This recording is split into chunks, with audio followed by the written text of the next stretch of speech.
안녕하세요. 고갯마루 이민재입니다. 오늘은 2015년식 더 넥스트 스파크를 준비했습니다. 오늘 리뷰는 좀 두 가지 성격으로 진행될 것 같은데요. 제가 언젠가 그 자동차 포맷 강의 중에 FF표를 이야기할 때 제가 언뜻 경차가 FF, 그러니까 전륜구동 차에 가장 적합한 포맷이다라고 말을 한 적이 있거든요. 그래서 왜 그런지에 관한 부분 하나 하고, 그 다음 있는 그대로 더 넥스트 스파크에 대한 한번 심층적인 리뷰를 해보려고 합니다. 근데 이제 또 저희들이 지금 2020년인데 2015년식 스파크를 준비해서 아니 이게 무슨 이게 시대에 덜 뒤떨어진 리뷰인가라고 생각하실지 모르겠지만, 제가 지금 리뷰하려는 거는 뭐 이번 리뷰뿐만 아니라 뭐 앞으로도 그렇고 지난 리뷰도 그렇고 앞으로도 그렇고요. 저희들은 최신 차를 뭐 최신 차의 사양과 뭐 이런 걸 소개하려는, 상품성을 소개하려는 게 아닙니다. 그게 아니고 그냥 이 차 종이 가진 어떤 고유의 특성과 그 고유의 장단점, 만듦새 등을 살펴보려고 그러는 거거든요. 그래서 아마 그런 저희 리뷰의 방향성을 이해해 주시고 보시면 더 재밌지 않을까 생각을 합니다. 이 차는 2015년식이라고 그랬는데요. 2015년이 더 넥스트 스파크가 처음 데뷔한 때고요. 지금은 2019년부터 뭐 더 뉴 스파크인가 해서 뭐 앞부분 모양만 조금 바뀐 겁니다. 차가 똑같습니다. 물론 이제 트림이 몇 가지 조정이 됐더라고요. 보니까 이지트로닉인가 하는 그러니까 반자동 변속기가 있었는데, 수동 기반의 자동 변속기가 있었는데 그게 신형 모델에 오면서는 없어졌더라고요. 그래서 또 궁금하기도 해서 이지트로닉도 한번 언젠가 시간을 잡아야 될 것 같은데, 일단 오늘은 수동입니다. 왜냐하면 수동의 LS 가장 기본형입니다. 근데 이제 이거는 경차잖아요. 제가 그래서 여기 오늘 이 리뷰하기 전에 여러 자동차 커뮤니티에서의 경차에 대한 반응을 한번 살펴봤어요. 사실은 제가 이 커뮤니티 잘 안 가는데 가봤거든요. 경차가 굉장히 부정적이더라고요. 얼마나 부정적인가 하면요, 제가 봤던 글 중에 어떤 글들은 경차, 그러니까 이거 뭐 시내에서만 타야지 60km 넘어가면은 위험하다라는 글도 있었고, 또 고속도로 가면 엔진이 터질 것 같다, 그런 반응도 있었고, 충돌하면 뭐 휴지 조각이다, 이런 반응도 있었고, 너무 위험하다, 뭐 하여튼 안전도가 너무 위험하다, 뭐 이런 표현들이 많았어요. 이거 좀 아닌 것 같은데. 그 다음에 뭐 주행 안정성이 불안하다고 하시는 분들이 굉장히 많았어요. 특히나 고속 주행 안정성이 너무 불안하다, 이런 분들이 많았는데 정말 그런지 오늘 한번 보려고 그래요. 우리나라 경차는 이제 지금은 뭐 기아 모닝과 쉐보레 스파크로 나눠져 있는데요. 그거보다도 일단은 역사를 한번 살펴봐야 되지 않을까요? 우리나라의 경차가 도입된 첫 경차는 티코였죠. 제 기억으로는 1991년에 티코가 데뷔를 했는데요. 그게 말이 뭐 대우자동차의 티코지, 스즈키 알토입니다. 그냥 일본 차를 그대로 갖다가 조립을 했기 때문에 91년식은 정말 뜯어보면은 부품조차도 일제가 거의 일제였어요, 그냥. 그러다가 티코가 서서히 국산화를 했거든요. 근데 이제 그 경차는 티코도 소유해봤었어요. 티코도 여러 대 소유해봤었어요. 여러 종류별, 트림별로. 우리 유피디님도 티코 소유했었죠? 예. 근데 뭐 티코는 물론 뭐 메인카는 아닙니다. 세컨드카라서 티코를 소유했었는데, 지금 저는 지금에 와서 그 티코를 생각해보면은, 물론 그때도 그렇게 생각했지만 티코는 일본 경차법에 맞춰서 생산된 차거든요. 그러다 보니까 국내는 이제 경차에 대한 법이 없기 때문에 그냥 일본 차를 들여오기 위해서 일본 경차법을 그대로 따다가 만들어서 경차라고 했는데요. 사실 티코는 탈만하지 못했던 건 사실이에요. 왜냐하면은 근데 일본 스즈키 알토는, 일본은 그나마 배기량이 660cc까지가 경차라서 660cc였는데 국내는 살짝 그거를 800cc를 높이는 바람에 티코는 800cc로 나왔어요. 그래서 힘은 오히려 일본 경차보다 우리 경차가 더 있었어요. 그런데 그 티코는 사실 뭐가 불만인가 하면요, 바디가 너무 약했어요. 그리고 캬브레터 엔진이었는데 이 캬브레터, 이 얘기 또 해야 되나? 이 자동차 커뮤니티에 가보면 카브레터에 대한 환상이 있더라고요, 다들. 아니 뭐 환상까지 끼웠어서 카브레터에 환상을 갖습니까? 그거는 이렇게 컴퓨터를 이용한 전자식 연료 분사 장치가 있기 이전에 연료를 그냥 공기의 어떤 흡입, 그 ben출 효과라 그러죠. 공기가 이렇게 지나가면서 관에 있는 연료를 빨아당기는 원리를 이용해서 만든 게 카브레터인데, 그게 뭐 좋을 리가 있겠습니까? 그게 지금 우리 연료 분사기는 아무것도 아닌 것 같지만 외부 온도, 흡기 온도에 따라서 연료량을 여러 가지로 보정을 하고 또 매연 나오는 걸 산소 센서를 감지해서 보정을 하잖아요. 근데 카브레터에는 보정 기능이 없어요. 물론 카브레터 후기, 아주 제일 말기에 가서는 보정 기능이 어느 정도 들어간 카브레터가 있긴 있었습니다. 근데 그렇다고 하더라도 카브레터는 별로 이 보정 기능이 없어서 계절별로 자기가 최적인 상태는 별로 없거든요. 그래서 문제가 많이 생겨요. 그리고 매연을 많이 내뿜기 때문에 그렇게 좋은 장치라고 생각되지 않습니다. 근데 어쨌거나 티코가 카브레터를 장착하고 있었어요. 문제가 많았어요. 티코. 그래서 이제 겨울에 시동 걸면 제일 기억나는 거는, 겨울에 시동 걸면은 딱 초크가 작동하면서 패스트 아이들이 되잖아요. 그때 브레이크가 잘 안 들어요. 왜냐면 진공이 안 잡히니까, 흡기 매뉴얼에. 그래서 굉장히 위험했던 기억들이 제가 있거든요. 그 티코가 그대로 사실은 메커니즘을 그대로 이어받고 차체를 좀 키웠죠. 그렇게 해서 나온 게 마티즈입니다. 마티즈는 앞쪽 강성을 많이 높였어요. 그래서 티코에 비하면 많이 탈만 했거든요. 근데 마티즈도 또 이게 지금은 뭐 거의 없지만, 그 마티즈는 여러분들 아시는지 모르겠지만 외형 디자인이 우리나라가 디자인한 게 아니에요. 그거 이탈 디자인, 이탈 디자인 루치올라라는 차예요. 원래 이탈 디자인이 루치올라, 그러니까 피아트를 위해서, 피아트 경차를 위해서 루치올라라는 안을 먼저 디자인했는데 피아트가 안 샀어요, 그거를. 그 바람에 얼른 대우가 사가지고, 원래 대우가 그 당시에 디자인했던 경차가 있었는데 누가 봐도 이거 비교가 안 되잖아요. 그래서 자기네 안을 버리고, 과감히 버리고 그냥 그거를 외형에다가 그걸 딱 입힌 게 마티즈예요. 그래서 마티즈 잘 생각해보시면 마티즈 1 처음 나왔던 그 마티즈의 디자인의 후속이 반대로 지금 나오는 피아트 500, 우리 칭케첸토라 그러죠. 그게 둘이 디자인으로 보면 신형 구형이에요. 메커니즘은 다르지만요. 그러다가 그 마티즈부터는 연료 분사기가 적용됐거든요. 그러다가 조금 더 이제 마티즈 2가에 가서는 이제 점화도 이제 직접 개별 점화로 바뀌고 그랬어요. 그러다가 스파크가 나왔죠. 그러니까 처음에는 마티즈 크리에이티브라고 나왔는데 거기서부터는 차가 확 바뀌어요. 그러니까 이제 왜 거기서 바뀌냐면, 생각해 보시면은 그 마티즈 크리에이티브부터는 쉐보레, 미국 쉐보레의 영향하에 들어가서 만들어진 차거든요. 근데 제가 딱 개인적으로는 그 마티즈 크리에이티브부터가 딱 탈만한 경차가 됐어요. 왜냐하면은요, 차폭 제한이 바뀌었거든요. 그 바람에 차폭이 넓어졌어요. 휠베이스는 얼마 안 늘어났는데 차폭이 늘어나는 바람에 차가 훨씬 더 역동적인 차가 됐단 말이죠. 그리고 또 달라진 거는 바디 강성이 그 마티즈 크리에이티브, 구스파크부터는 현저히 좋아졌어요. 정말 이제 경차가 그냥 말 그대로 경제적이기 때문에 사는 차가 아니라 장점을 가진 차가 됐어요. 그때부터.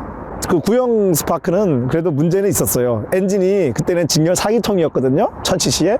지금처럼 가변 밸브 타이밍 기구가 하나도 없었어요.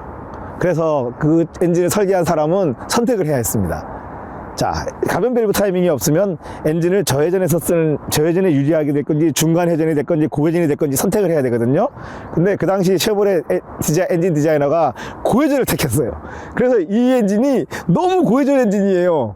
경차의 고회전 엔진이니 이게 저회전이 힘이 너무 없었어요. 정말 너무 힘이 없어가지고 정말 처절하리만큼 오히려 구형 마티즈나 티코가 그리울 정도의 저회전 힘이 없었어요. 구형 마티즈나 티코가 배기량이 200cc가 적은데도 더 힘이 셌거든요, 저회전에서.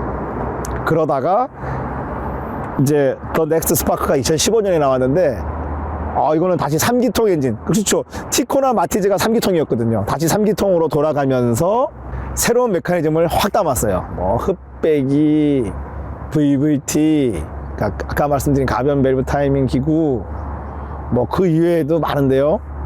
뭐 알루미늄 블럭 뭐 다 담았어요. 그런데 이 전작인 마티즈 크리에이티브 구형 스파크에서 저회전 힘이 없었던 게 이 엔지니어 입장에서 아니면 이 차 개발자 입장에서 그게 막 한이 맺혔는지 이번에는 반대로 저회전이 너무 세졌어요. 이 배기량 대비 저회전은 정말 세졌어요.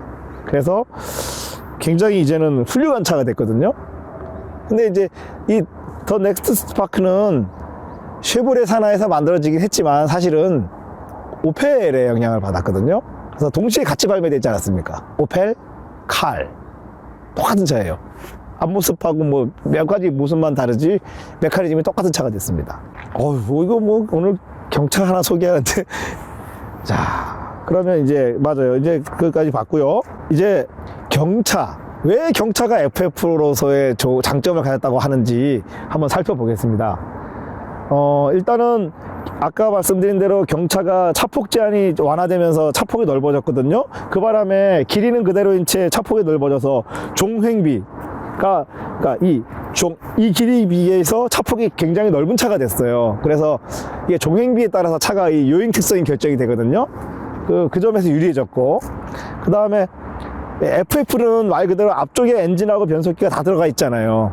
그렇기 때문에 제가 요 관성이 크다 그랬죠, FF가. 근데 경차는 생각해보시면은 아무리 차 자체가 작기 때문에 차체의 중심으로부터의 거리도 짧고, 특히나 이 뒷부분은요,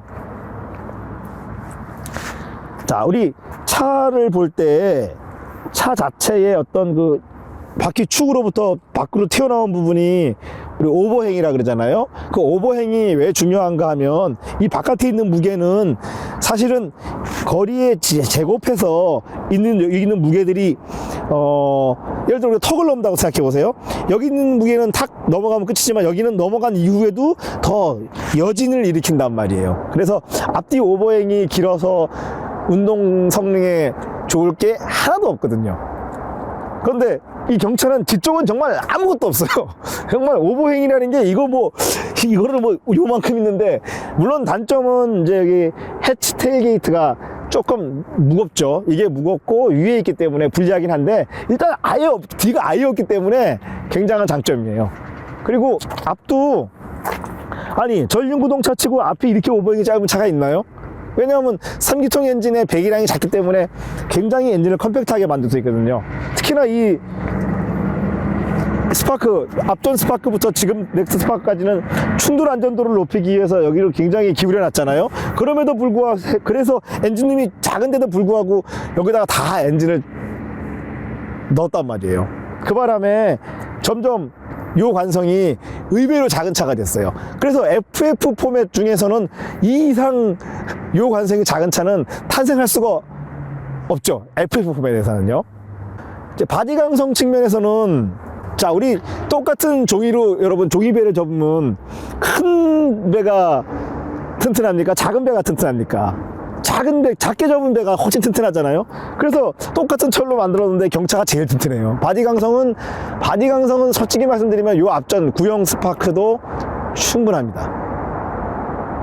그런데 이거는 미세하게 더 좋아졌어요. 뭐 바디 강성이 얼마나 좋겠어요.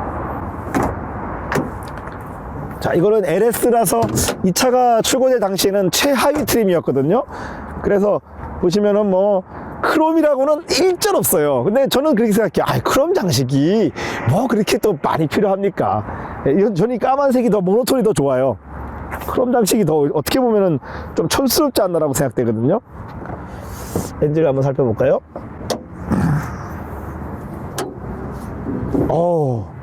직렬 3기통입니다.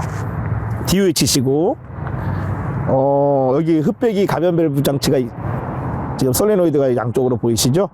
예, 흡기와 배기에 전부 돼 있고요. 적용이 VVT가 가변 밸브 장치가 적용이 돼 있고요. 이그니션 코일이, 이 전작 4기통 스파크가요, 스파크 플러그 교환하려면 흡기 매뉴얼들을 드러내야 되는 어마어마한 공사를 했었는데 드디어 이제 아주 단순하게 바뀌었어요. 제가 사실 저 구형 스파크가 있었는데 그거 한번 하고 화가 나서 차 팔았어요. 정비성이, 이거 무엇보다 놀라운 건 말이죠. 배기 매뉴얼 홀드예요. 배기 매뉴얼 홀드가 원래 3기통이면 3개가 나와야 되잖아요. 근데 이미 실린더 헤드에서 모아서 하나만 딱 나오게 만들었어요. 이거 정말 깜짝 놀랄 만든 셈입니다. 이거 보고 정말 깜짝 놀랐습니다. 앞으로의 방향은 이거구나. 배기 매뉴얼도 찢어지거나 뭐 셀 일도 없잖아요. 다음 변속기도 수동인데 굉장히 컴팩트해요. 이 수동 변속기도 할 말이 많은 게 이 쉐보레 엔지니어들이 정말 놀라운 건요, 구형 스파크가 가지고 있던 단점들을 개선하는 방향으로 갔어요. 그러니까 정말 이거 진화했다는 게 표현이 정확할 정도로 스파크가 진화하는 방향으로 갔다는 거죠.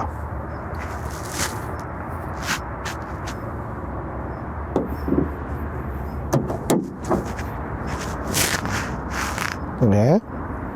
이거 전륜구동차 치고도 엔진이 생각보다는 그렇게 많이 튀어나오지 않았어요. 이 운동 성능이 그냥 나오는 게 아니에요.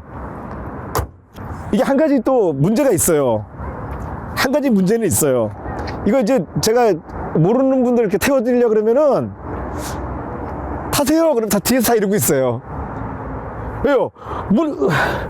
문 여는 레버가 어딨지? 그냥 이러고 말도 못하고 서 있더라고요.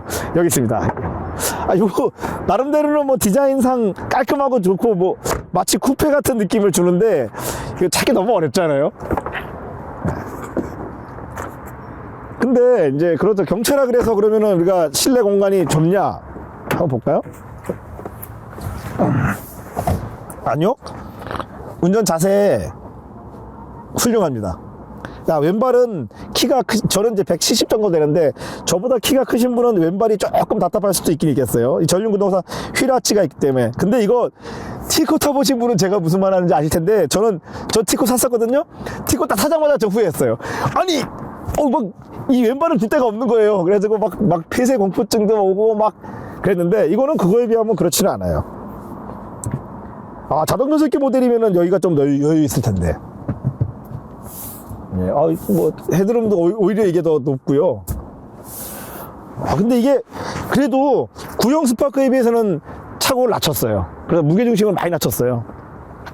뒷좌석도 이게 불만이 많거든요. 예. 응? 의외로 괜찮은데? 의자 자체가 편하지는 않아요. 근데 의자 자체가 편하지는 않은데 뭐 등받이도 그렇고 의외로 답답하지 않은데요? 자, 트렁크를 한번 볼까요?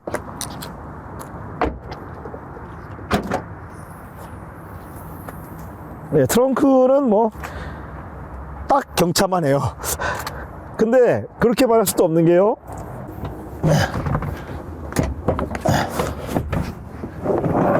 이게 됩니다. 이거 여기도 한번 해볼까요?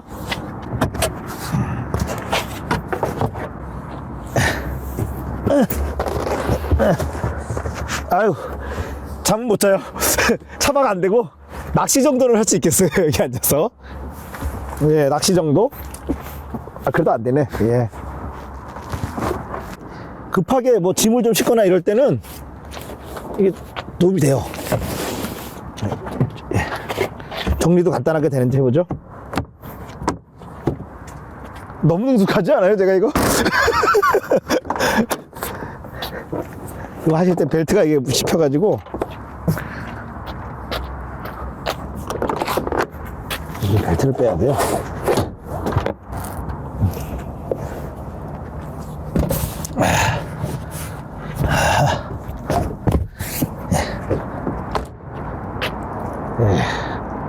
고질병도 있어요. 이 차뿐만 아니라 고질병이 있는데요. 프론트 셔 마운트가 고무로 돼 있거든요. 이게 시간이 되면 주저앉아 가지고 제 경험으로는 한 7만에서 8만 킬로 사이 가면은 거기가 유격이 다 생겨요. 그러면은 이 앞 캠버도 막 움직이고 토도 막 움직이고 난리도 아닌데 이 타입이 다 그래요. 제가 이 타입을 제일 처음 본 게 폭스바겐 골프에서 봤거든요. 하여튼 이게 폭스바겐 골프, 오펠이 즐겨 쓰는 방식인데 모닝도 이거 쓰는군요. 이 타입들은 셔 마운트가 그냥 소모품입니다. 네, 근데 가기 힘들어요.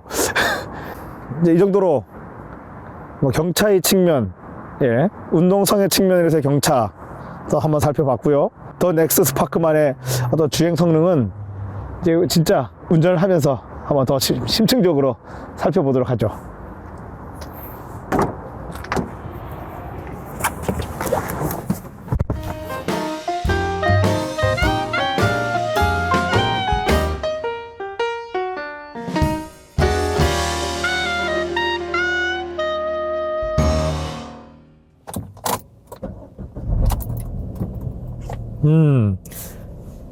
시동음이요, 이 구형 스파크만 못해요. 왜냐하면 사기통은 이 폭발 간격이 정확히 등 간격이잖아요. 근데 이 3기통 엔진이 등 간격이 아닌 것 같아.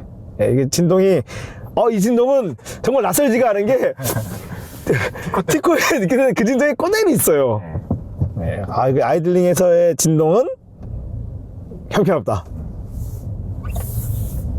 오, 제가 아까 말씀드렸지만 출발이 얼마나 이게 힘차게 나가는지 사뿐해요.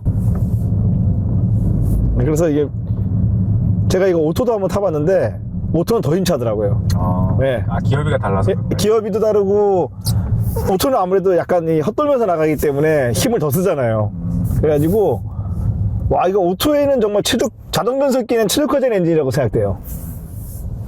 그리고 지금 전자식 MDPS가, 야, 이게 좀 신기하단 말이야. 이게 현대 기아하고 달라요.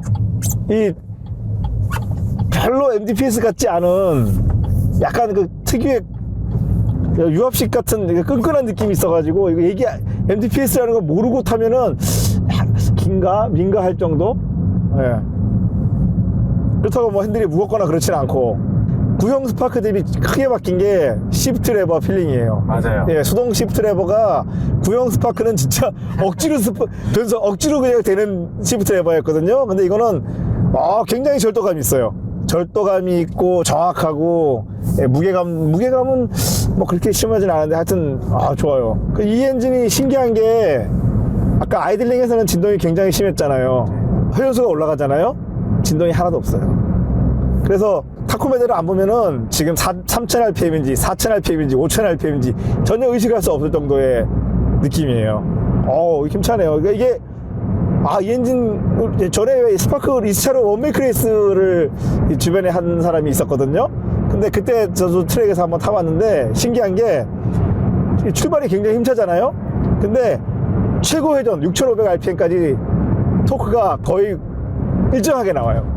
네, 그래서 이 지루한 느낌이 없어요, 이 차가. 물론 그 전체적으로 플랫하긴 하지만 전체적으로 세지는 않습니다. 네, 배기량이 한계가 있기 때문에 한계는 있지만 그래도 어느 특정 대역에 빠지거나 이런 게 없이 균일하게 나와주는 거, 이게 어디예요? 대단한 만듦새라고 생각돼요. 지금 그리고 이게 또 경쟁 차종이 사실 모닝이잖아요, 지금. 이게 비교하지 않을 수가 없는데 서스펜션 세팅이 너무 달라요, 지금. 이제 사실 모닝이나 스파크나 거의 비슷한 사이즈를 가지고 있기 때문에 한 개의 운동 특성은 사실 똑같아요. 근데 그게 아니라 일상주행에서 느껴지는 이 맛이 있거든요. 그게 이제 뭐 아까 말한 대로 변속 느낌이나 운전 느낌인데, 이 스티어링의 느낌, 이 서스펜션의 느낌은 너무 달라요. 같은 경차지만 이렇게 다를 수가 있나 싶어요. 어떤 느낌인가 하면요, 이 스파크 쪽이 조금 부드러운 스프링에 딱딱한 댐퍼를 쓴 스타일이고요, 모닝은 좀 더 딱딱한 스프링에 훨씬 부드러운 댐퍼를 썼어요. 근데 그게 어디서 특히나 뒤쪽이 차이가 굉장히 크네요. 지금 스파크는 지금 턱 같은 걸 넘어봐도 뒤가 굉장히 절제되어 있거든요. 근데 모닝이 그렇지가 않아요. 모닝은 뒤가 좀 촐싹된다 그럴까? 예, 촐랑촐랑거려요. 그래서 훨씬 더 이 차가, 넥스트 스파크가 큰 차처럼 느껴져요. 더 고급스러운 느낌. 심지어 이 서스펜션 느낌은 약간 고급스럽기까지 하거든요. 이게 보면은 약간 뭐랄까요, 유럽차 필링요? 예, 벤츠 느낌이 좀 난다 그럴까요? 신기하게도 그래요. 근데 이게 뭐 오펠이 독일차기 때문에 독일차의 기본적인 세팅이 이렇잖아요. 이거 뭐 말이 경차지. 지금 100km는 우습게 나가고 고속도로 나가면요 140도 그냥 우습게 나가요. 자력으로, 평지에서 자력으로 160km까지 그냥 붙습니다. 그러면 뭐 엄청난 거죠. 그러니까 이게 경차가 더 이상 남한테 양보만 하고 다니는 차가 아니라는 거예요. 브레이크도, 네, 브레이크 성능도 좋아요. 신기한 게 이 스파크 순정 브레이크 패드가 굉장히 좋더라고요. 트랙에서도 페이드도 잘 안 오고 브레이크 필링도 일정하고 이거 굉장히 훌륭해요. 그러고 보면 캐딜락 ATS도 그렇잖아요. 이 GM 차들이 다 그런가 봐요. 네, GM 차들 순정 브레이크가 굉장히 진화했어요. 그러니까 순정 브레이크가 우리가 얼핏 생각하면 순정 브레이크라 그러면 막 너무 왜 열에 약하고 이럴 것 같은데 이거 그렇지 않아요. 아, 이거 뭐 아무리 그래도 큰 바운드에서는 차가 짧다 보니까 역시나 이 촐싹대는 느낌은 있는데 이거는 느낌의 차이거든요. 이거를 너 차가 너무 뭐 촐싹거려 출렁거려 노면에 너무 따라다녀 이러면서 불만이 될 수도 있지만 반대로는 장점이 될 수도 있어요. 아니 우리 뭐 포르쉐 박스나 스포츠카도 있잖아요. 이거는 더해요. 이거를 반대로 얘기하면 굉장히 스포티한 느낌이 들어. 근데 그렇다 그래서 뭐 바디가 틀어지거나 뭐 이런 느낌은 없으니까요. 그리고 신기한 거는 하체 구성 부품을 어떻게 만들었는지 모르겠는데 와, 잡소리가 하나도 안 나는데요. 너무 마음에 들어요, 이 부분이. 그렇죠. 벌써 5년이나 된 5년에 지금 적산이 37,500km를 탔거든요. 그런데도 지금 하체 내구성은 완벽하네요. 이게 생각해보면 경차 만드는 엔지니어들이 나는 진짜 존경스러워요. 왜냐하면 자, 이게 경차라 그래서 뭐 차에 달려야 될 거 안 달리는 거 있나요? 다 있죠. 다 있어야 된단 말이에요. 그런데 그렇다고 해서 가격은 또 경차기 때문에 비싸게 못 받잖아요. 물론 이게 신차가가 아마 1,100만 원 정도 갈 텐데 그 당시에 싸다면 싸고 비싸다면 비싼 건데 그래도 그 가격에 이런 차를 만들어내려고 한다면 입장을 바꿔서 내가 만들어야 된다면 어렵잖아요. 근데 이걸 해냈거든 지금. 그걸 또 점점 더 좋게 진화시키기까지 했으니까 이건 대단한 거예요. 근데 이게 오펠의 도움이 없었으면 또 이게 됐을까 싶기도 하네요. 뭐 GM이 어쨌거나 이 계열사를 많이 가지고 있기 때문에 그 각각 각자가 잘 만드는 거를 만들 수 있다는 큰 장점이 있는 것 같아요. 왜냐하면 오펠은 여러분이 아시는지 모르겠지만 사실은 칼이 있기 전에는 코르사라고 하는 차가 제일 작았거든요. 그러니까 그 코르사는 대신 한국 기준의 경차는 될 수 없어요. 근데 코르사 만들던 기술로 이걸 만들었으니까 뭐 오펠 입장에서는 어렵지 않은 일이었겠죠. 한 가지 단점도 있어요. 또 실내에서 가장 큰 단점은 이쪽 팔을 줄 데가 없어요. 그래서 이게 아마 높은 사양은 여기에 팔걸이가 있더라고요. 여기에. 근데 이 낮은 사양에는 팔걸이가 없어요. 좀 낮은 사양에도 넣어주셨으면 이거는 정말 넣어줬으면 좋겠어요. 이거는 좀 필수 사양이 될 것 같은데 이것만큼은 의도적으로 뺀 것 같은 느낌이 드는데 이거는 넣어줘야 될 것 같아요. 옆 사람하고의 거리도 이렇게 로토스만큼 가깝지도 않고 새로운 여자친구를 사귀게 되면 로터스를 타는 게 좋을 것 같고 이거는 로터스만큼은 아니지만 새로운 여자친구와 친근해질 수 있는 좌석 배치를 가지고 있긴 한데 지금 차선 변경을 하잖아요. 완전 상큼해요, 움직임이. 이게 제가 처음에 말씀드렸지만 앞뒤 오봉이 짧잖아요. 그러다 보니까 이 움직임, 좌우로의 움직임이 엄청나게 깔끔해요. 그 위아래 바운드나 우리가 차선 변경 같은 움직임에서는 오버행 짧은 게 엄청나게 영향을 미치거든요. 지금 뭐 너무 좋아요. 그 부분은 이거보다 더 좋을 수는 없는 것 같아요. 이보다 더 좋은 움직임은 근데 이제 천천히 갈 때 모르고 고속에서 갈 때 일체감이 이거는 뭐라 말을 할 수가 없네요.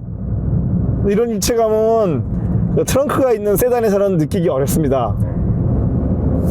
이거 하나 때문이라도 해치백의 장점이 돋보이는데요.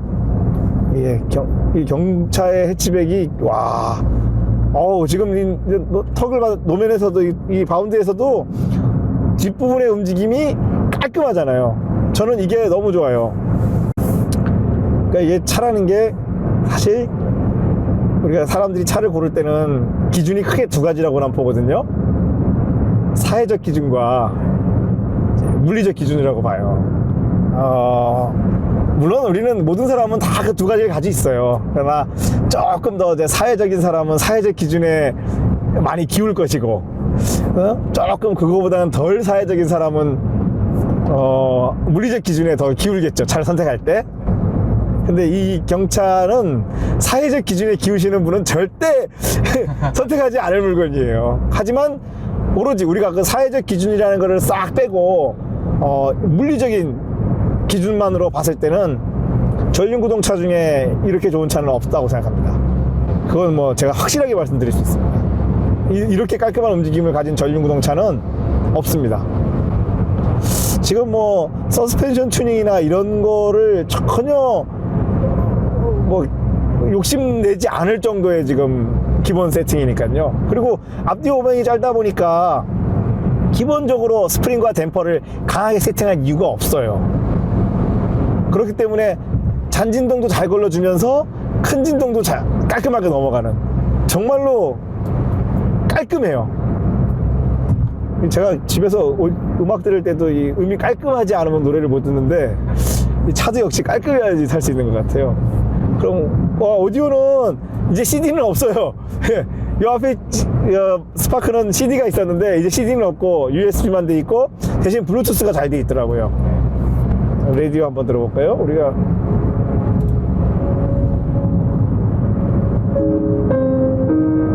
이거 뭐 이게 비용을 이게 강조하다 보니까, 그리고 이건 지금 제 하위 트림이잖아요. 스피커가 앞문짝밖에 없어요. 여기 트위터 자국이 있는데 이거 없어요. 뜯어보면 안에 없어요.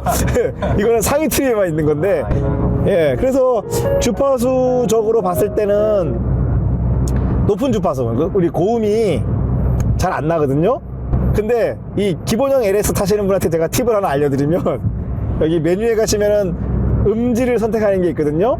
고음을 플러스 12까지 올릴 수 있어요. 이 기본형 스파크 타시는 분들은 그걸 다 올리세요, 그냥. 그러면 이 풀레인지, 여기 이 문짝에 달린 거는 사실 유닛 하나로 음을 다 내는 풀레인지라고, 우리가 오디오에서는 풀레인지라고 부르거든요. 그 풀레인지인데, 이 풀레인지 그 스피커가 생각해보시면 이게 이제 전작보다 조금 커졌어요. 이게 아마 한 6.5인치 정도 될 거거든요.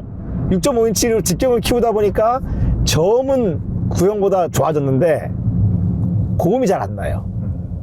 그래서 그 고음을 여기 있는 이퀄라이저로 보상을 해주시라는 얘기죠. 그러면 의외로 또 풀레인지가 장점이 있거든요. 그 풀레인지의 장점을 느끼실 수 있습니다. 그 풀레인지의 장점은 다른 게 아니고요. 우리가 여기 트위터하고 고음하고 저음이 따로 나오게 되면은 사실은 똑같은 음을 냈을 때 동시에 같은 시간대에 같은 음이 나오지 우리 귀에 도달할 수 없거든요. 그래서 그건 이제 우리가 위상 특성이라 그러는데 동위상이 될 수가 없어요. 그래서 고음은 나는데 뭔가 어색하단 말이죠. 근데 이 풀레인지는 고음은 덜 나는데 모든 음이 같은 데서 나잖아요. 그래서 훨씬 더 위상이 잘 맞아요. 그러니까 위상 정합이 잘 이루어져서 훨씬 자연스러운 점이 있어요. 그래서 이 하이파이 오디오에서도 뭐 요즘 막 멀티웨이로 해서 음역을 많이 낼 수 있지만, 다시 또 그러다가도 잘 만들어진 풀레인지 한 번씩 들어보면요, 깜짝깜짝 놀랄 때가 있습니다. 근데 그런 그 느낌을 이 스파크가 줘요. 그래서 저 이 풀레인지 나쁘지 않아요.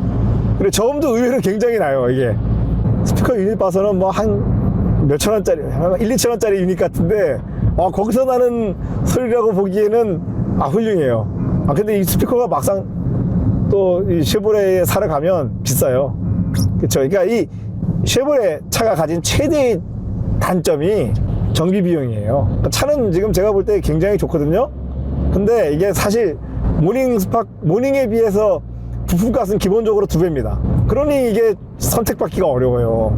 아니 내가 무슨 그렇잖아요. 차를 사시는 분들이 나는 안 돼, 그래도 꼭 쉐보레 차가 아니면 안 되겠어, 이러기는 힘들잖아요.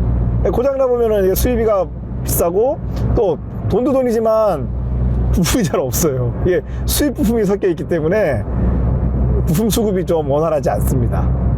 근데 이게 만약에 뭐 쉐보레가 우리나라에서 어떻게 될지 모르겠는데 더 나빠질 수도 있죠, 이 상황이.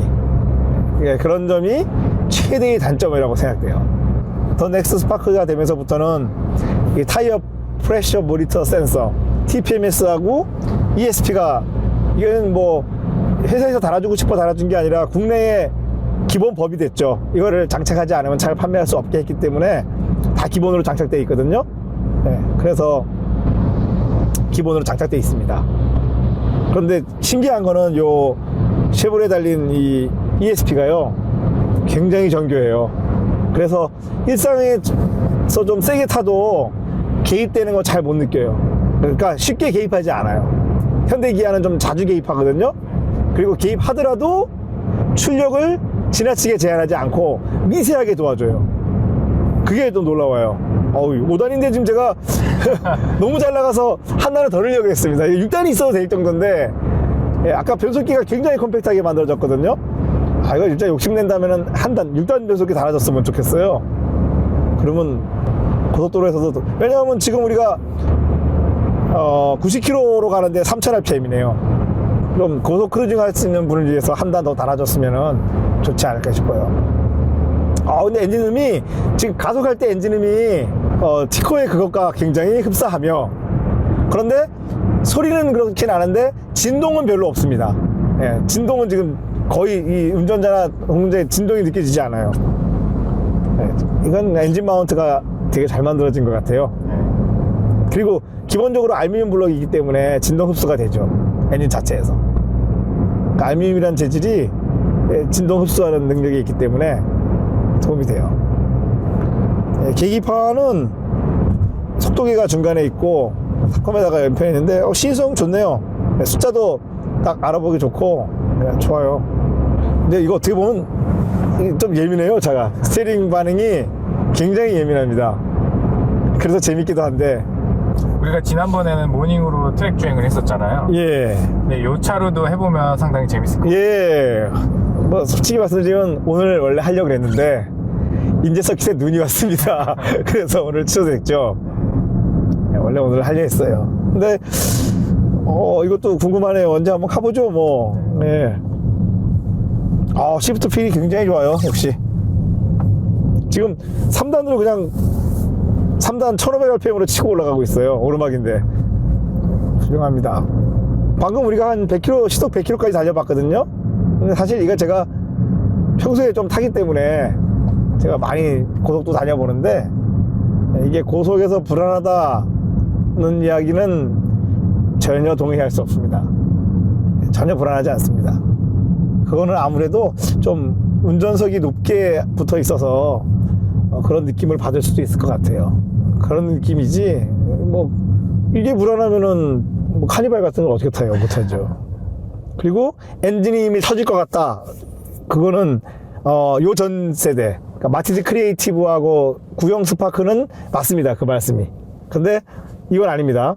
더 넥스트 스파크부터는 그 말도 맞지 않습니다. 그 다음에 충돌 안전도 같은 경우는 해외 영상들을 제가 찾아봤는데 안전도가 굉장히 높더라고요. 심지어 이게 피아트 500보다 더 안전도가 높게 나왔어요.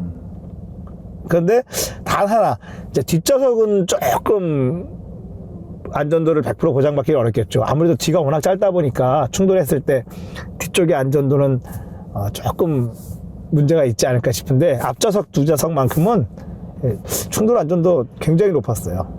또 이제 탈 때는 몰랐는데 또 신호등 앞에 딱 쓰니까 엔진이 3.2 특유의 덜덜덜덜덜덜 하고 있습니다. 진동이 있죠. 예, 굉장히 좀 이상해요. 예, 느낌이 좋지 않아요.